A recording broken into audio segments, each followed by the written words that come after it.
Bir dəfə qapını açdım, gördüm şaxta töküldü başıma. Təzədən girdim evə, biraz xəsarət aldım. Bu nədir belə? Qaçsınlar. Dedim indi kimdirsə qaçsınlar. Sumqayıtda bir gündə 2 yanğın hadisəsi baş verib. Hadisələrdən biri şəhərin Hacı Zeynalabdin qəsəbəsində Aspi Class MMC-də qeydə alınıb. Hadisə yerinə 6 yanğın söndürən avtomobil cəlb olunub. Hadisə yerinə əməliyyat şəraiti qiymətləndirilərkən yanğının ümumi sahəsi 5000 kvadrat metr olan şüşə istehsalı sexinin ərazisində baş verdiyi və yayılma riskinin yüksək olduğu müəyyən edilib.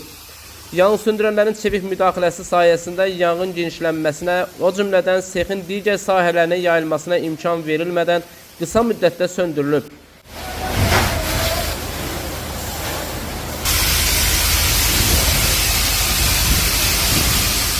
Yanğın nəticəsində sexin əritmə sobası ətrafında 150 kvadrat metr sahə yanıb. Sexin böyük hissəsi yanğından mühafizə olunub.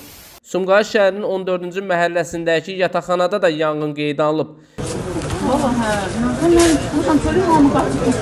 Heç kəsə yoxdur ki, mənə kömür şaxanlar söndürüb. Yalvarım köməkdir. Yanğın binanın 4-cü mərtəbəsindən başlayıb. Əraziyə Fövqəladə Hallar Nazirliyinin Dövlət Yanğından Mühafizə Xidmətinin canlı qüvvələri və texnikaları cəlb olunub. Hadisə ilə əlaqədar binanın 28 sakini təxliyə edilib. Yanğın söndürənlər tərəfindən söndürülüb. Hazırda hər iki hadisənin baş vermə səbəbləri və qəsdən yandırılması ehtimalının olub-olmaması araşdırılır.